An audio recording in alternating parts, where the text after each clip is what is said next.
Yes o, mo mà kí yín o, ẹ̀yin ìyá mi, ẹ̀yin bàbá mi nílé lóko lọ́nà lẹ́yìn odi pé ọ̀dẹ̀ òdùbí àjíǹde ara yóò máa jẹ́ fún wa o. Ṣé ẹ fẹ́ gbọ́ lórí ọ̀rọ̀ genocide yìí? Ṣé rí àwọn jihadist tí wọ́n ń pa àwọn Christiani, wọ́n ń pa wọ́n nítorí pé wọ́n jẹ́ Christiani. Ẹ jọ̀ọ́, ṣé ẹ̀sùn ni pé kéèyàn ṣe ẹ̀sìn Christiani? Ṣèbí ẹ̀sìn téèyàn bá gbàgbọ́ lèèyàn máa lé.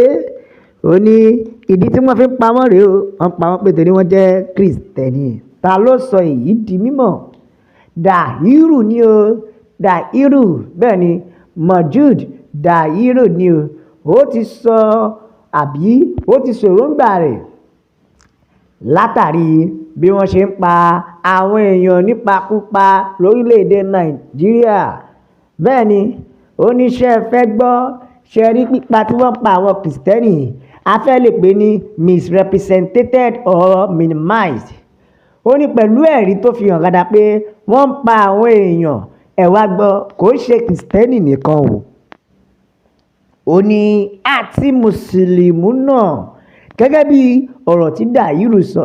Ṣe rí àwọn ẹgbẹ́ jihadist kódà wọ́n máa ń dojú sọ àwọn mùsùlùmí bíi tiwọn. Kí ni ìdí tó fi máa ń pa àwọn mùsùlùmí náà? Ó ní wọ́n gbàgbọ́ pé wọn kì í ṣe mùsùlùmí òdodo, not true Muslims. Ó ní wọ́n gbàgbọ́ pé wọn kì í ṣe mùsùlùmí òdodo, ìdí nìyí tó máa fi wọlé tàn wọ́n tí wọ́n á fi pa wọ́n. Ó tún wá sọ̀rọ̀ o, oníṣẹ́ mọ̀dí tó fi pa Christiani. Ó ní based on their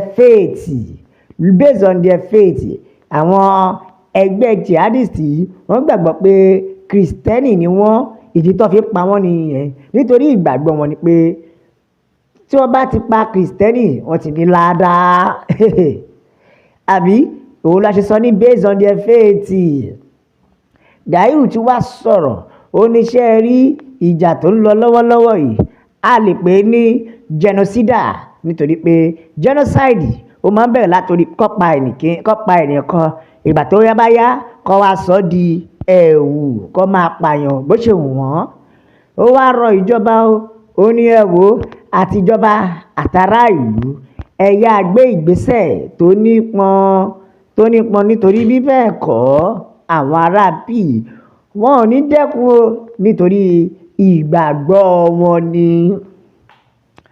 Ó ní ìgbàgbọ́ wọn ni o, ohun tí wọ́n gbàgbọ́ ni wọ́n ń ṣe, ohun tí wọ́n dẹ̀ gbàgbọ́ ni wọ́n dúró lé lórí, torí ẹ̀ ló ṣe fi ń pa àwọn èèyàn. Ẹ Jeka àtẹ̀jíṣẹ́ àwọn ènìyàn yìí. Ọ̀kan ló ní ẹ dákun, kí ni ẹ̀ṣẹ̀ àwọn Christiani sí wọn o?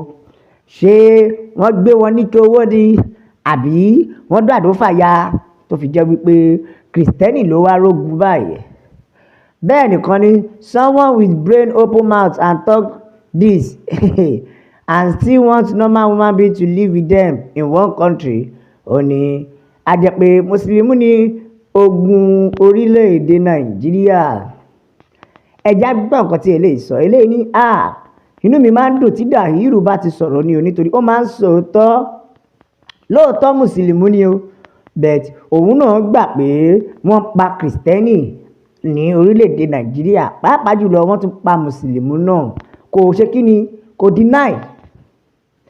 Ẹja tó ka eléyìí náà, wọ́n pa Christiani. Christian are being killed not by Christian o, but by mùsùlùmí. Tó túmọ̀ sí pé Christiani sí Christiani kan ló ń para wọn, mùsùlùmí ló ń pa Christiani. Mùsùlùmí náà tó tún pa náà kò ṣe pé Christiani ló ń pa wọn, mùsùlùmí bíi tiwọn náà ló tún pa wọn. The scripture I don't understand, ìyẹn ló ní kò yóò mọ́ o. Eléyìí ní òótọ́ ọ̀rọ̀ ni o, nítorí pé tá a bá wò ó dáadáa, a jẹ́ pé àwọn mùsùlùmí volunteer láti wà nínú àwọn agbésùnmọ̀mí tàbí àwọn afẹ̀míṣòfò, ìyẹn láti lè sọ ìjà tó lọ lọ́wọ́lọ́wọ́. Bẹ́ẹ̀ lẹ́jà tún gbọ́ àtẹ̀jíṣẹ́ eléyìí. Ó ní if the person doing the crime are Muslim, then it's duty of fellow Muslims and Muslim leaders, especially the Sultan, to check this. Ó ní kí ni ládàrí Sultan tẹ́ ẹ jẹ tẹ́ ò rí nǹkan kan ṣe? tó bá jẹ́ pé ẹgbẹ́ mùsùlùmí ni ó ń pa àwọn èèyàn tó tún pa mùsùlùmí ẹgbẹ́ wọn kí Sọ̀tánì gbéra kó tètè dá sí o kó tètè wá nǹkan ṣe sí pàápàá jùlọ àti àwọn olórí mùsùlùmí.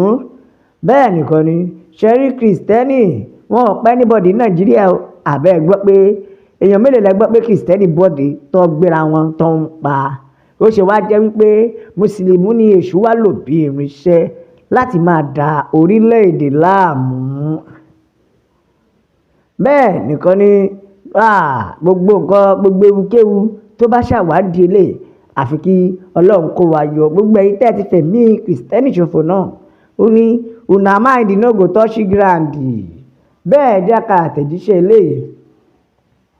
eléyìí ni ṣé ẹ rí ẹbí yìí kò jẹ́ kó máa lọ mọ́ yálà mùsùlùmí ló pààyàn tàbí àwọn kan ló pààyàn. Ẹ rántí pé gbogbo wa Nàìjíríà citizen ni wá ṣẹ̀dẹ̀ rá àwọn agbésùnmọ̀mí yìí nílẹ̀ Nàìjíríà ó ní wọ́n dìídì ń pa àwọn èèyàn ní fún díẹ̀ yìí ẹ jẹ́ ká pawọ́pọ̀ kí á wá ojútùú sí ọ̀rọ̀ wa.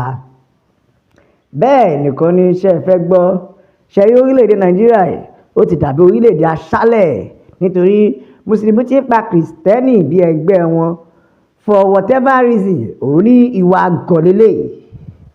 Nítorí what is the justification of preaching war Nigeria for nothing tó dẹ̀ jẹ́ wípé a tún ya ẹ̀sìn ẹ̀yà ẹ̀sìn.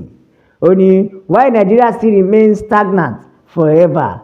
Àbí kí ló dé tẹ́ ẹ̀ ti pín orílẹ̀-èdè kò ní kálukú kó lọ ìyẹn ní ọ̀tọ̀ọ̀tọ̀. Ó ní fún díẹ̀ yìí kò sí wọn Nàìjíríà mọ́ ẹ dọ̀bẹ́ bò ẹ jẹ́ kó ní kálukú gba kéèké ẹ̀ kó máa lọ. Bẹ́ẹ̀ ẹja gbọ́ eléyìí ní Adémọ́lá Ìṣọ̀lá ó ní ó jẹ́ kí ìjọba ti mú ní ìyẹn àwọn DSS.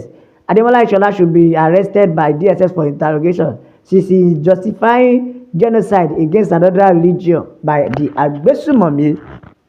Wọ́n ló jẹ́ kí ìjọba ti mú ní tipẹ́tipẹ́.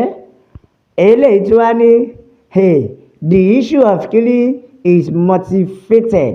Ó ní kò jẹ́ kẹ́ ẹ fojú lásán kéré ẹ̀ o nítorí ìjọba ẹ tètè dá sí i. Ọ̀kan ní bọ̀dá mi ọmọ ìyá mi Dahiru òótọ́ ló sọ jàre nítorí náà a rí pé òótọ́ pa ló sọ ṣùgbọ́n ẹja sòótọ́ fúnra wa níbi tá a bá dé yìí. Ó ní it's got to a point these people were ahead to buy their Muslim brothers and sisters that are not practicing the same faith. Could you imagine that? Wọ́n tún pa àwọn èèyàn wọn tí ò gbàgbọ́ nínú ẹ̀sìn wọn dáadáa. Tó àwa nílùú jù báyìí lọ nítorí a máa bẹ̀ ọ́ bí ẹni bẹ ṣu ni atẹ́lẹsẹ̀ yóò máa bẹ̀nà wò. Gbogbo ẹni bá wá láòní dé ó máa láòní dé bá la fi ń kí i pé ó dàbọ̀.